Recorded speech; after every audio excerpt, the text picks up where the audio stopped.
Welcome to the Behind the Bits podcast.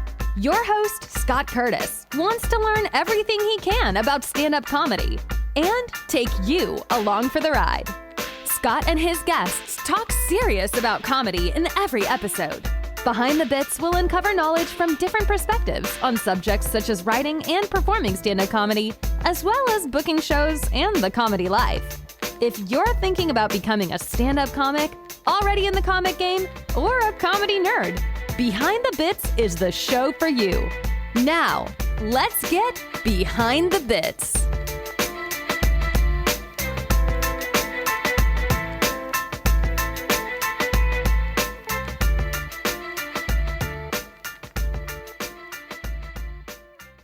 Hey, BTB buddies, I wanted to let you know of a cool podcasting event I'm part of next week. The Indie Pods United Virtual Summit is happening November 29th through December 3rd. Indie Pods will bring you podcasts being streamed live from more genres than you can shake a stick at. They got a ton of podcasts every day. They've also got some great music and comedy talent lined up, including me, Scott. Check out IndiePodsUnited.com for more information and tickets. Check the schedule on Thursday to see when I'm doing my stand-up set and for the live stream of Behind the Bits that's going to feature Joel Byers. Thanks again for listening to the podcast, and here comes Jonesy. Today, I've got an actor-comedian known for his roles on Gotham, Unbreakable Kimmy Schmidt, and The Letterman Show. He's performed comedy on both coasts, and his stand-up comedy style is a blend of autobiographical stories and 21st century cultural critiques delivered with his East Coast attitude. He's participated in the New York Comedy Festival, Boston Comedy Festival, and Laugh Riots. He's also the host of a really cool podcast called Weird AF News. And if you know my humor, AF means always and forever. Haha. But he's that podcast is really cool, really neat. And I'm sure we'll talk about that. Just a quick podcast on the weird news that's going on. And we know what's going on. So we're bringing out Jonesy. How you doing, Jonesy? Hey, Scott, congratulations on you winning the award for Best Interview Style Podcast. I mean, thank you. I found out about a half hour before we started here, so I wanted to put it out there. That's tremendous. It's a lot of pressure on me now. I didn't realize I was being interviewed by such a damn professional. Yeah. I'm very, very nervous now. Okay. I hope I do a good job here. I'm going to follow your lead. Okay. Well, my lead is you do most of the talking, so as long as that happens, we're good. Fabulous. All right. Talking is something I'm good at, so let's do it. Let's start out. Where are you from, Jonesy? Oh, I'm from Massachusetts. I'm a masshole, as we say. Yeah. I was in this, I used to be a heavy cigar smoker, and I was in this group, and they had a whole subgroup called the Massholes. It was all Boston people. Yeah. Oh, they must have been hilarious because we're very funny people. Yeah. So when did you start doing stand-up? I started around 2004 when the Red Sox won the World Series that year. Okay. Never forget it. And I tried it because my roommate in college was trying it. He was doing it. And I accompanied him to a comedy open mic. And it was terrible. And everybody was horrible. Even my roommate was just bad. And I was like, man, if these fools can do this, I have confidence that I could try this. And I had kind of helped him with his material anyways. So although the material wasn't very good, I sort of got it. I was like, oh, okay, this is what you do. All right. And then I said, well, why don't I just try it on my own? And rather than living vicariously through him, I had already been comfortable on stage. I had been singing in bands for a few years. Oh. I sort of knew my way around the stage, and a microphone wasn't something that made me nervous. So I thought, let me give this a go. Turns out it's a lot scarier than singing in a band. Yeah. At least for me. Yeah. You're all alone up there without a net, At least in a band, if the song goes wrong, the responsibility is diffused between 4 or 5 people. Yeah. When the shit goes wrong in stand up, it's all you, man. The material's you, the delivery's you, the performance is you. It's all on you. Yeah. No doubt. So that first time obviously was a little bit nerve-wracking. Do you feel like it kind of started a fire in you to keep doing it though? Yeah, it sure did, because it was difficult, and I was kind of like, I liked the challenge. I thought to myself, hey, I want to see if I can figure this out. You know, I'm pretty sure I'm funny. I've been told I've been funny my whole life. Of course, that doesn't always translate to stand up, you know, as we all know. It takes something else as well. But I was pretty determined to make it work. I wouldn't, I'm like, I'm not going to stop until I can get some laughs at least, you know, let me figure this out. And then I got kind of addicted to it, as we often do. Those of us who have been doing it for 10 years or more, it's quite addicting. Mm-hmm. So thinking about being where you're from and all the influences you had to work from, who were your biggest influences in getting started, and maybe even your style? Well, getting started, my influences were Chris Rock and Dave Chappelle. The one Dave Chappelle special that we were all obsessed with, my friends and I, was Killing Him Softly. Mm-hmm. We all could repeat that entire album verbatim. We were obsessed with it, really. And that was something that was an inspiration to me, for sure. Mm-hmm. I also liked, you know, I found like an old Bill Cosby DVD. I mean, I know it's not cool to say that now, but like Bill Cosby himself, you know, my stepdad had the DVD, and I watched that too. That is a tremendous special, and it's, you know, it's storytelling style, and it's clean. It's it's a really great piece that Bill Cosby himself. I recommend it to anybody listening now. I mean, go back and watch that. It's not the whole Novocaine thing. I mean, the scene is tremendous. The children coming down, chocolate cake, the breakfast. I mean, there's that is such a tremendous, unforgettable special. You know, your listeners should definitely give it a chance. Don't tell anybody you're watching it. Of course, you want to lock yourself. You want to lock yourself in a closet. No watch party. Yeah, there's no watch party for that. You don't want to tweet out that you're doing that. Those are my early influences, and then, or at least my motivators. And then I sort of gravitated to the style of guys like I like Bill Burr, and I like Tom Segura, and Louis C.K. and Doug Stanhope. I liked because it's totally Boston. It's the guy with the grievance. Yeah. You know, I mean, like, that's what I know. And in Boston, we're just complainers. We just sit around and drink coffee and complain, or drink beer and we're just a bunch of complainers, but we complain in a hilarious way. And if you ever listen to a Burr special, you know, it's grievance after grievance after grievance. Yeah. In a funny way. And I really, that to me, that was like, oh, that's me. That's what I do. That's what I do with my friends. Yeah. That's how my whole life. That's what I've been doing. You know, expressing my grievances in funny ways. Right. And that's the kind of style that I like. That I sort of was like, oh, that's kind of like me. Yeah. Yeah.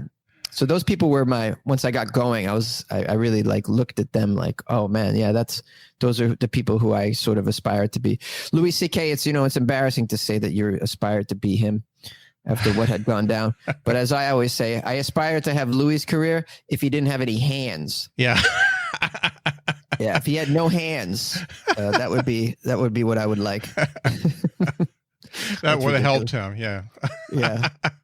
So thinking about comedy albums and comedy specials, what would you say are your top three? Well, I really like Killing Him Softly. I like so many of the Burr ones, and their names escape me.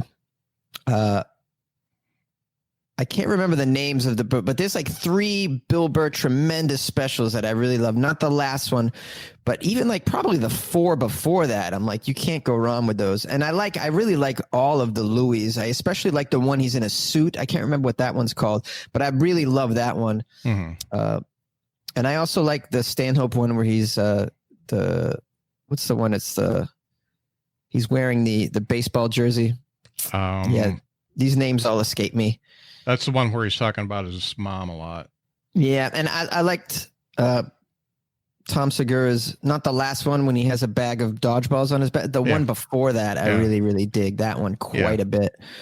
I'm sorry, these names escape me. That's all right. That's all right. I wanted to talk to you about the Weird AF News. Sure. I've been listening to that quite a bit, and Really? just tell me a little bit about that and where you're getting your news and what it's all about. I've been doing this a long time. 5 days a week, weird news, and I've missed very few days during that time span. I do 3 weird news stories a day, Monday through Friday. On Friday, I only do weird news out of Florida only, called Florida Friday, which is the most popular episode. It gets twice as many downloads as any of the others because I think people are quite obsessed with Florida man and all the degenerate behavior that comes out of the state of Florida. I think people all around the world are fascinated with Florida, really. And of course, shows like the Tiger King help, fuel that fire. I mean, it's just a very crazy place. I find my stories online where we find all of our weird news or any news. And I get a lot of articles emailed to me from listeners of the show as well. I get too many, really. It's hard to pick just 3 a day. There's a lot that I have to toss in the bin, unfortunately. But what I like to do is take those those stories that I didn't do and do a bonus episode of them. And then I offer it on my Patreon. So I do have a Patreon for the show. And if you don't have one for yours, you should consider it. You can do things like that. Yeah. You got one? Yeah. You have one? Yeah. So like, you're probably like me. You're trying to find ways of how can I offer my patrons some extra content? So for me, I'll just take those stories that I never did and I'll make a bonus episode that's like an hour long, and I'll offer that once a month. Sometimes I'll even get a comedian on to come over my apartment, and we'll do the shows together. We'll do the stories together, which I don't do on my actual podcast. My podcast is solo. It's always been solo. Yeah, and it's great. It's been great for the pandemic. A lot of people have written to me. And even called into the show to let me know that it's helped get them through the pandemic. It's a nice alternative to mainstream news, which can be just really depressing, as you know, and as your listeners can probably agree as well. Mainstream news, especially lately, it's been rough. So weird news is it's a nice break from that. It's funny. The stories are usually funny, and I try to add some humor to them as well to amp up the comedy. Yeah, and you learn something too. You learn a lot about the world. There's a lot. I'm a curious person too. So I try to choose stories that are they are a blend of funny, but also fascinating if I can, Yeah. I really enjoy your commentary. Do you actually like write stuff down for your commentary, or do you just read the news story and then it just comes to you? So I improv the whole thing. I improv everything. And I think it comes out okay. I think if I was to sit down and write everything out, I think I could add more jokes, but I just don't have time to do it. If I was doing this once a week, sure, no problem. Write out some jokes, but I'm doing it every day. And I just don't have time to sit down and do it. I just have enough time to do the recording of it, read the article, give my take on it, and then edit it and get it out and then market it. All of that takes tons of time. I imagine at some point, if I had a team to do all the other shit, I could take the time to write out all the episodes, but I'm not making that kind of money. I can't hire a team right now. So it's just me. So I'm doing the improv thing, but I've found that it's kind of sort of lends a certain charm to the podcast because, I'm reading it and the audience is listening to it, and it's being revealed to them for the first time as it's being revealed to me for the first time. We're sort of discovering this weird story together. And my reaction is like really genuine. Like, oh shit. Listen to this. This guy, listen to what happened after this. He goes to his girlfriend's apartment, he makes pancakes and then passes out. Like it's like, I'm like, this is crazy. And they're getting like this genuine reaction from me as I discover the story with them. Yeah. And I think allowing myself all the mistakes that I make in there as well is kind of charming. It gives it a natural feeling. And I do have a skill at improv a bit. I'm not great at it. You know, I have friends that are just tremendous improv comedians. I am above average. I would say I'm good. I'm good, but I think that's enough to make it funny enough. Right. Yeah, for sure.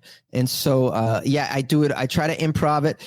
I do have a pause button on my recorder. Okay. So that's helpful. So sometimes I can't seem to get it together. Like, where do I want to go with this? What should I say about this? I will use that pause button while I gather some thoughts, and then I'll get in and do a stream of consciousness reaction to it. I find the pause button is just a big time help. So in that way, I'm able to, the episode isn't completely like just one take. I will, maybe one take isn't the way to describe it. The episode is, I should say, I do at certain points, if I need to, I will pause and gather my thoughts, because I want to put out the best product that I can, although it's improvised. And it comes with, I'll do impressions of the people that are quoted in the story. I'll do accents. I'll act out, do act outs. I'll sing. I mean, I'll do whatever I think is entertaining. When I'm putting out these stories, and so far so good. I have a modest size group of loyal listeners that listen, to my news every day, like they would CNN or NPR. I think, yeah.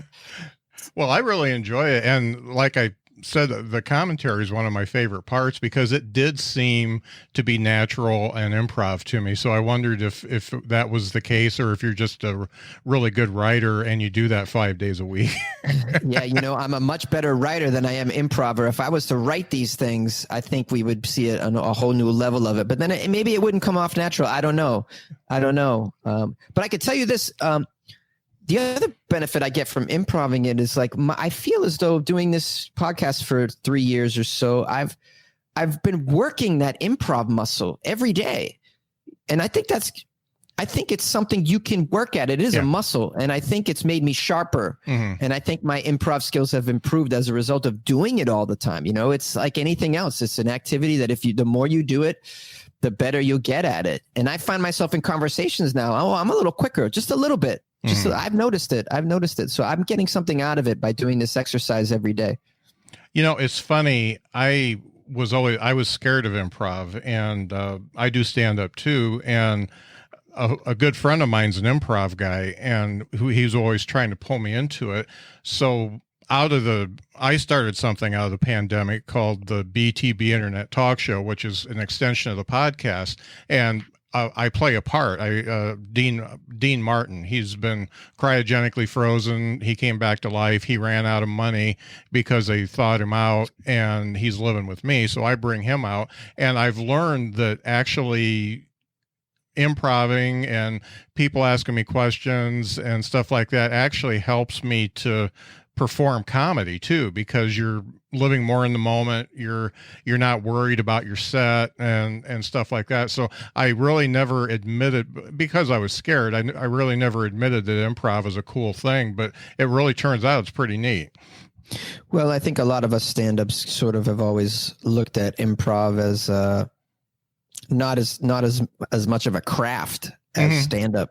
I think we say, oh, well, anybody with instincts and can just do that. Like, why don't you try stand up, where you have to really, it's just a lot more work. And I think we can all agree it certainly is a lot more work. They're completely different skills though, and they're equally frightening. Some of us are more comfortable to having the control of stand up. I think I am. Although I am comfortable doing crowd work and improving while in my stand up as well. And some people, they can't write. I mean, it's just like, they can't do the whole write, repeat, take it back to the lab, edit it, try again. They just cannot do that. And the time it takes to develop a bit, I think, it's work, man. It really is work. Whereas improv is you just get up there and boom, and then you forget about it. You go home, and you don't think about it again. Yeah. I guess it's your temperament. Like if you're the type of person that just you perform and you don't want to think about it after that, improv could be totally your thing. But I am not that person. I think about my performance. I'm always thinking about my material. It's like a running dialogue in my head, back and forth, always on the lookout for new jokes, writing it down, writing things down, wake up in the middle of the night, write it down, record a voice note. Like that's me. Yeah. Some people don't want, they're not there. They don't, that's not their character. They just want to hit and go. Yeah. One thing I really enjoy about it is that it's not super long, and a lot of the podcasts I listen to are hour and a half, and I need those podcasts that I can put up when I'm driving, and I can get to the beginning and end from the store and home, so I'm glad that I found yours, because that's another one I can put in there. Yeah. I try to keep it at about 15 minutes, 20 the most. Yeah. And it's certainly, if you're just going to listen to the stories, it'll be about 15 minutes. It might be a little bit longer if I'm publishing some phone calls at the end. I like to publish some listener phone calls. I don't do that every day, but like today's episode, I've already edited. It's going to be a half an hour just because I got about 12 minutes of just phone calls over the weekend from fans that I'm going to publish. But if you're just going to listen to the stories, very bite-sized, 15 minutes, 13 minutes. And that's it. And that's good. And, I think people now are getting a little tested with these long hour-plus long podcasts. I think people are kind of getting a little like, well, we're a little tired of it. Yeah. The Joe Rogan 3-hour thing. I mean, we can't all do that. It's a big commitment. Yeah. Yeah. So, and with the competition of podcasts now, there's like over 1 million of them. So I think it's helpful to be mindful of people's time. Yeah. And especially if you're doing a news show, let's just keep it, keep it brief. Yeah, no doubt. So thinking about your stand-up from the time you did that first one, and it kind of put a bug into you to keep doing it. When did you feel like let's talk about when's the first time you got paid?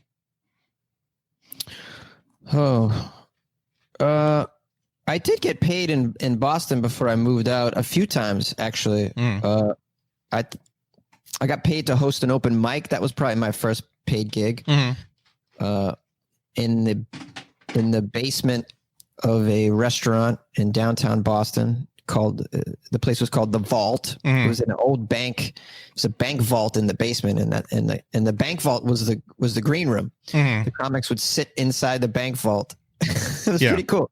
I think the restaurant was called Remington's. It's now something else. I don't know if it even is a restaurant, but hosting a Sunday night open mic for like $25 or whatever it is, and you got to do 10 minutes up front and bring people up, and maybe the booker would let you do another 5 somewhere in the middle, and just being an open mic recently myself, that was kind of like a badge of honor. Oh, yeah. You moved up and you got to host that open mic. Yeah. It was one of my first shows, was that open mic. So that was tremendous. That was when you got to say to yourself, oh, I'm starting to be somebody in this community. Right. And then I got some opening college gigs because I was college age at the time, and my style, my early comedy was very kind of boyish frat guy humor, that's all I knew in life, really. So I got to open for some other comics at colleges in the New England area. So I made a little money doing that as well. And I was trying to move up to get paid as a feature. That was what I thought that would be my ceiling. Maybe I'll feature, but hard to feature because everybody wants to feature. Yeah. So I was paid as a host, which doesn't pay quite a bit, but it gives you a great experience. I can't recommend hosting enough, especially for comics that are beginning, because it teaches you quite a bit. And,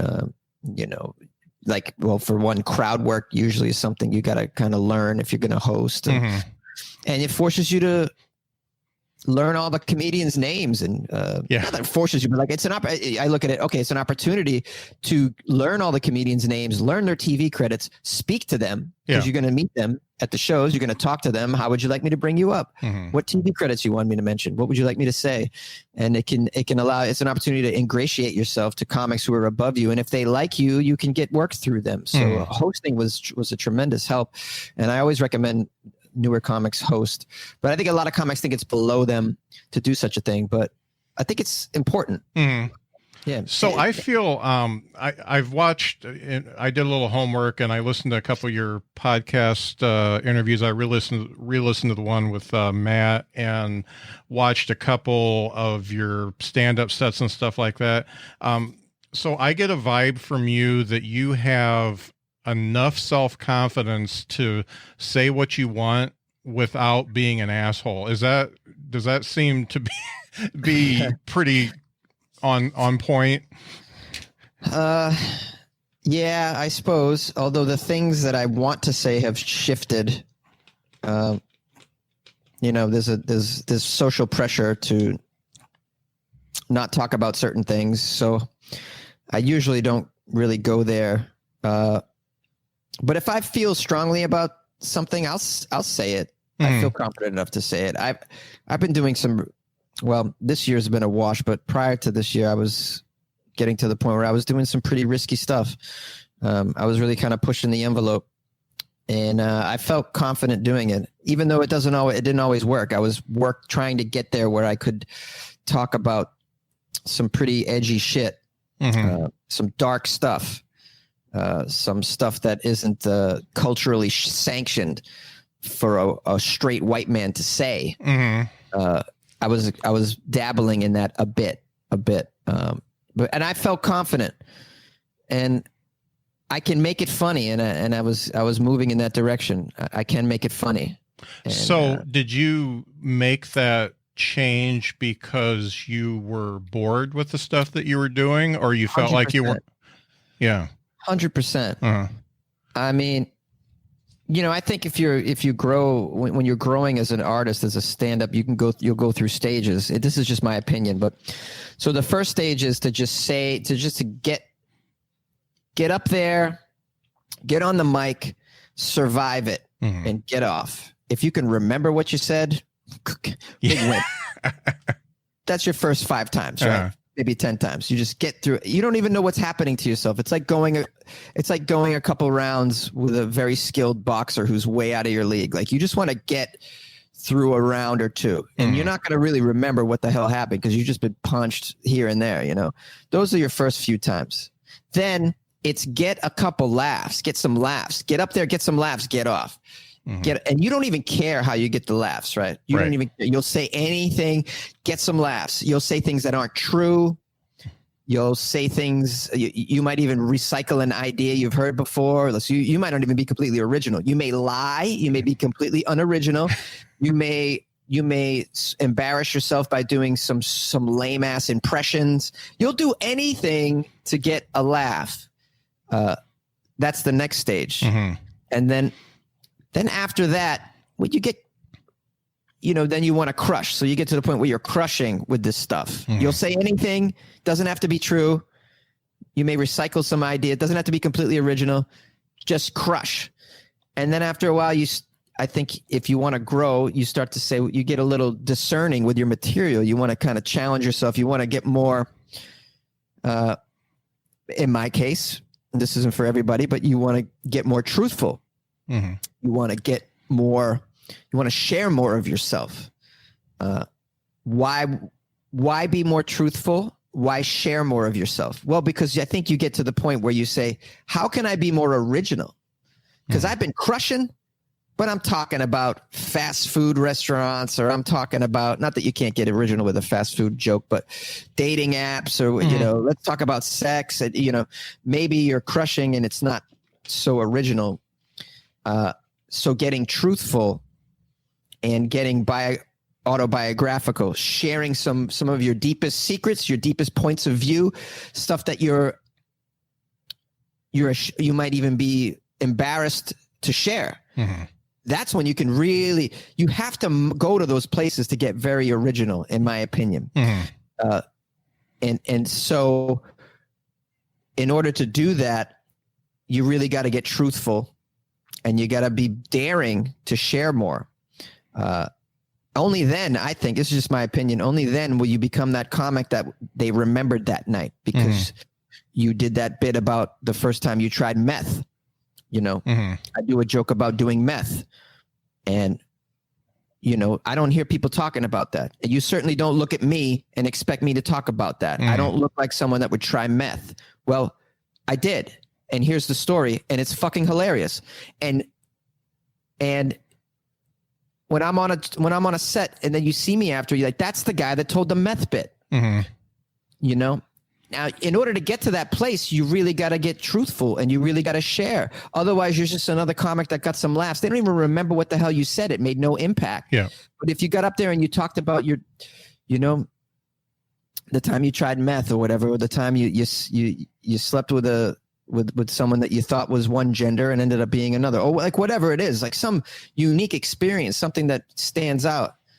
That's when you become memorable. That's the other stage of the artistry, I think. And that takes a lot of work, and it's hard. That's when it gets hard, because what you end up doing, which is what I ended up doing, was saying, fuck all that easy stuff that I used to do to get laughs. Like, I can get these laughs. It's very easy. I can tell those jokes that I told 8 years ago and get an easy laugh. Like, that's not challenging to me anymore. It's not fun. I want to be more. I want to share more. I want to be more unique. I want to be more original. I want to be more memorable. I want to touch people more deeply. I want the laugh to come from the bones, from the real core inside. Instead of just laughing at it like it's just another meme. You know, we can all sit around and make those memes, those jokes. You know, we can find them on the internet. You know, and I don't want to do jokes that you can just find on the internet. I want it to be something special that you can only get from me. And so some of the things that I've been sharing are like my unique experiences in the world. And it's fulfilling to me to get those sorts of bits to work, to get laughs at it, because it's hard to get laughs at that. It's hard. Some of this stuff is not easy to hear. It's some of my pain that I'm sharing. Well, it's almost like starting over, isn't it? It is, in a way, starting over, although at least you have the comfortability, right? Because you've bombed so many times and you've been in so many situations, you're more comfortable trying new bits out, you know, that, because you have to be able to sustain a bombing to get this new risky material to work. And how do you sustain a bombing? Well, you're either a sociopath, you don't care at all, or you've bombed many times in many different situations, so you know how to handle it. You know how to get yourself out of it. And you know, using trickery or going to crowd work, or even if sometimes I have to reach back and do those older bits to get them back, just to let them know, okay, you want a regular joke? Here's a regular joke. I can just tell a regular joke about tits. Here you go. Funny. All right. Now, can I get back into the talking about my biological father? All right. Let's a little bit of that. So prior, I hope I answered your question there. Yeah, you did. Prior, there's a lot of stories about Pryor doing that at the Comedy Store, that he would go on and he would just, he would suck. He would do an hour of complete suck, and then he'd come back the next week and it would suck a little bit less, and then all of a sudden it's a special. And because he thought, I mean, he did all his stuff pretty much on stage. He didn't write as much, and it was very improvisational for him. So that it really, it's hard to do, because you are used to doing a show, getting a lot of laughs, and people saying, hey, that Jonesy's pretty cool. And now you're switching to, hey, I did meth, and it's really a heartbreaking story, but look, I made it funny, maybe. And then it's hard, because your audience, first of all, if you have fans, they are thinking one Jonesy, and you're turning into a different Jonesy. Well, yeah, it's like, it's like when Marvin Gaye went from all that, you're all I need to get by, like, and then he went into, inner city blues, singing about trigger happy policing. Mm-hmm. And the natural facts is I can't pay my taxes. He Mm-hmm. went from singing about love, doing those duets, to singing about, now you got mother, there's too many of us dying. Mm-hmm. That was amazing, and if you know the story about his career, you know that Motown and the guy who was in charge of Motown, I forget his name, but he was pissed that Marvin Gaye made this change. Mm-hmm. It's like, Marvin, just sing about the love. Sing about love. We're making money. But Marvin was like, there's a war going on right now, man. Yeah. There's a Vietnam War. There's civil rights going on. MLK was just killed, bro. Mm-hmm. I'm not singing about fucking walking through the garden with my baby girl. All right. I can't live with myself if I do that. Yeah. And of course you have your audience is going to be a little confused, correct? Yeah. And he was one of the few Motown artists to do that. Yes, absolutely. Luckily, his, those songs, are the later songs are still beautiful. Mm-hmm. Like those songs are still beautiful, and so you can listen to them, and they're not like, they don't make you angry. Really, mm-hmm. They're doing something else. I mean, yeah, I guess if you pull out the lyrics and read them, but they're beautiful. It's beautiful music still, and I think he could get away with that because he was so gifted. But it was a conscious decision by him, and of course, you got to forego the big paycheck to make this transition. Yeah, but it's like, what motivates you as an artist? If it's money, I mean, you're in it for the wrong reason, right? And this as a podcaster, if you're in it for the money, you're not, you're in it for the wrong reasons. Yeah. It's so hard to make money with a podcast. It's actually so hard to make money as a stand-up. Yeah. And I think if you were to talk to a musician, the competition there is crazy. It's so hard to make money as a musician. So, what do you do at that point? Well, you create the things that you want to see in the world. Mm-hmm. That's what's really fulfilling as an artist, to come out of nothing, put the thing in the world that you want to see. If it's cool, whether it's sad, whether it's beautiful or funny, whatever it is, you make that thing in the world, you put it out there that you want to see. That should be your motivation. The money should come. The money's afterward. And I mean, this, and you notice the people that do it for the money, they're not making the things that they want to see in the world. They're making the things that they think other people want to see in the world. And you see there's a level of quality there. It's degenerative. It's not great stuff. The songs that you hear on the radio sound like they were written by an 8th grader on their lunch break. There's no time spent in this. Yeah. And it's the same with comedy. There's mainstream comedy that just barely scratches the surface. I mean, this shit sounds like it was, like anybody could have come up with it. Yeah. And then there's the stuff that goes deep, man. It's like, if you listen to Bill Burr, like, that shit takes time. There's someone who doesn't do it for the money. They do it for the ideas that they want to share, the point of view they want to get across. The argument that they want to convince is true. It is universal.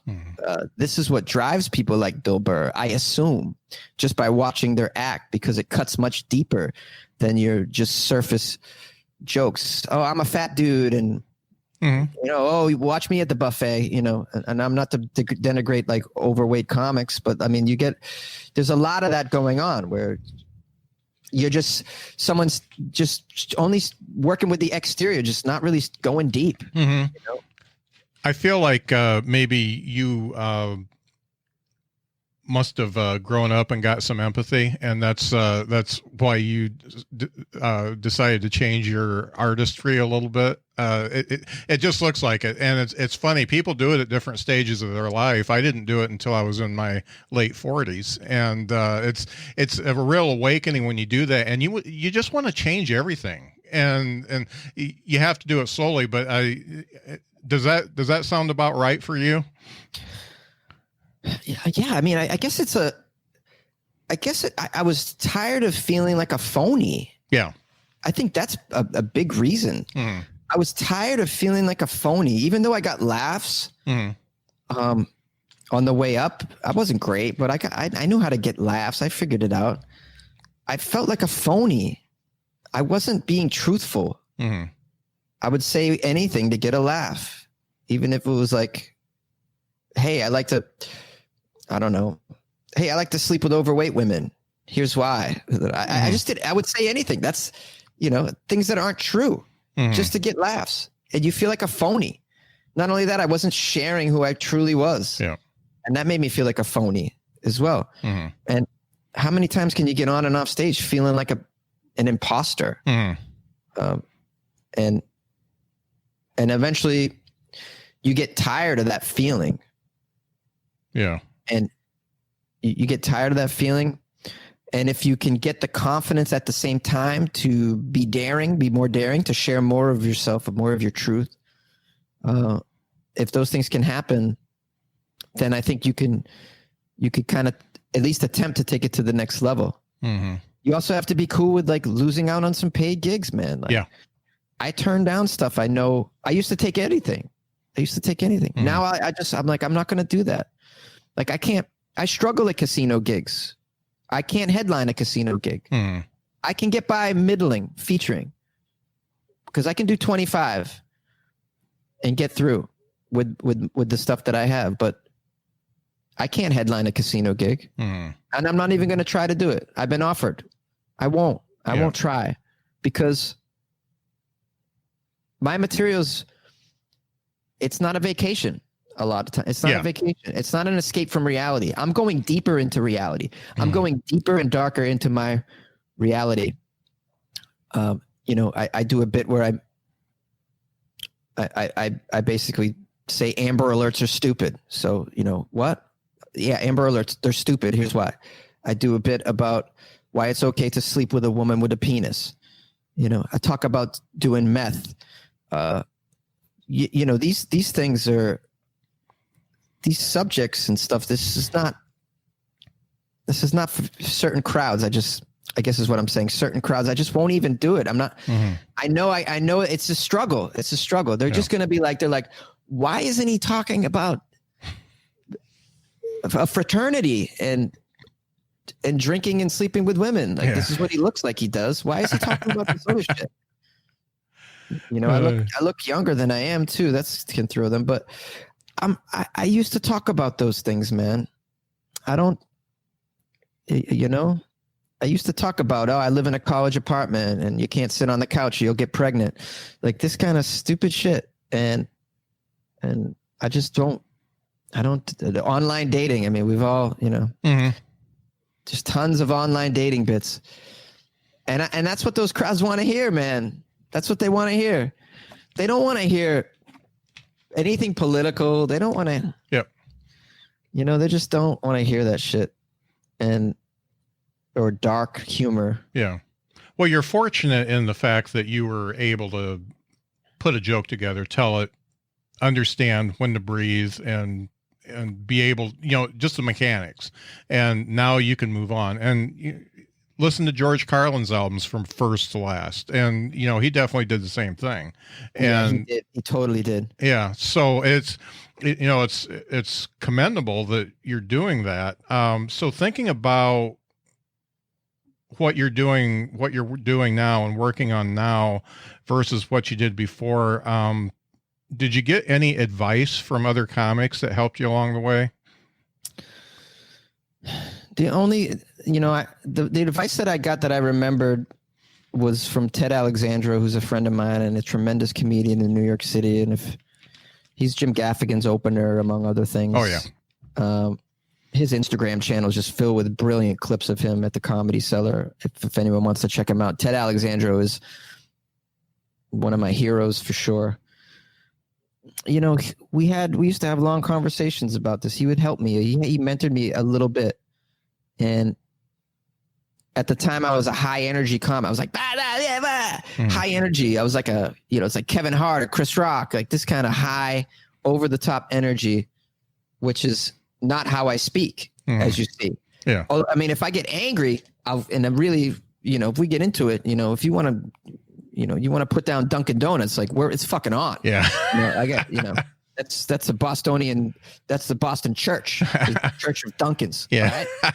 So, like I can't get excitable and like that, but I was doing it was phony. It was fake energy. It was just like what I thought people wanted. Like my material was okay, but if I came out high energy, it always got a better response. I almost wrestled the applause break out of a crowd. You know, like you'll see, like, you know, urban comics, people will say, we'll do this often. You know, it's just very loud and in your face. And sometimes the material is like, it's average, but they're just really high energy with the delivery, and they're just pushing, they're popping out these applause breaks and these big responses because of the energy they're putting out. Well, that's not me. And I was just doing that, and it was working, and I was making money. You can headline if you're doing that, because come and top my energy which is what was happening. Yeah. Come and be more energetic than me, because you won't. You won't. And I'll just get an applause break from my energy alone. And I'm loud on the mic, and I'm beatboxing, and I'm singing, and I'm doing all this shit. It's like a thing to see, you know? And Ted brought it to my attention that, you know, that's great, man. But what if you're doing 4 shows a night? How are you going to keep up that energy? You're going to do an hour, then another hour, then another hour. You could try, but also I don't think you talk like that. So maybe be more conversational. Maybe try it. Maybe experiment. Say the same things you're saying, but try and be conversational. And by the way, you'll be more believable on stage, and you can see where that might take you. And that was a real turning point for me. So I thought, and I went from this high energy guy to then being much more conversational, quieter on stage. I let things sit. I allow things to breathe. There'll be long moments of silence when I'm doing my stuff now. I was too afraid to let a moment of silence go. I would fill everything. I would just fill it with my energy, fill it. Now I let things sit. I let them breathe. I'm more comfortable. I appear more comfortable on stage. I make the crowd feel at ease, like they're in my kitchen and I'm making them some waffles or something. Ted Alexandro really brought that to my attention. And if you watch his act, I mean, just watch him. He's just there's who is that more soft spoken? He's so quiet, and slow, and very stationary. Thoughtful. Extremely. He's he is the epitome of that. And watching him so much, I kind of got it. Oh, okay. And Ted he was Louis C.K.'s opener, Gaffigan's opener. I mean, this guy is tremendous. So with the way the world is now and comics and stuff like that, what advice would you give to somebody that's, say, in their second year of comedy? I would say start your own show somewhere, because you can get a lot of benefits out of that. It'll give you more stage time if you have your own show.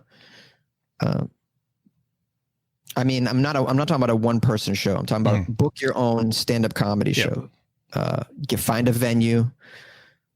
You can get a portable speaker that has a built-in amp. And so all you need is that piece and a microphone and a cable, and you're off to the races. And you can put that in your car, and you can bring it anywhere. And they make them small too, that are very, very light. I mean, there's a range of these things. It's really all you need. And then it'll allow you to get more stage time, so you can develop as a comic. You can experiment. Where do I want to go in the show? Maybe I'll host this one. Maybe I'll have another person host, and I'll go up number 1, which is the hardest part. Right? So you can sort of experiment where you are in the lineup. You can create your own environment to see how you handle it. That's great experience.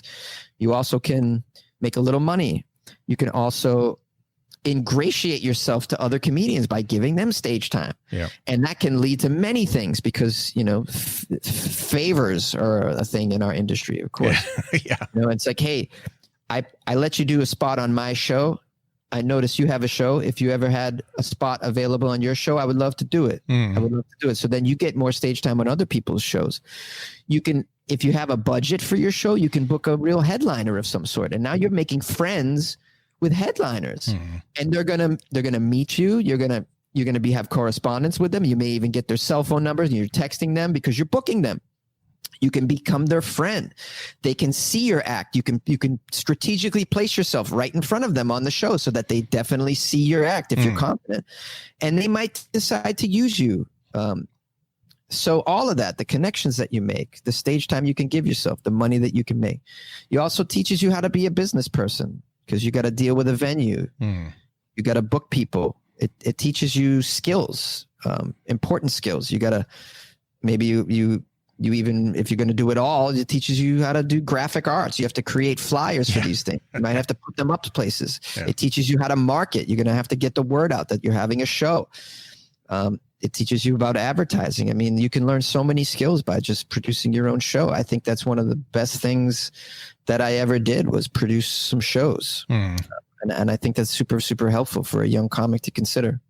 I have to agree. I did the same thing, and it was very eye-opening. First of all, the business part, and also the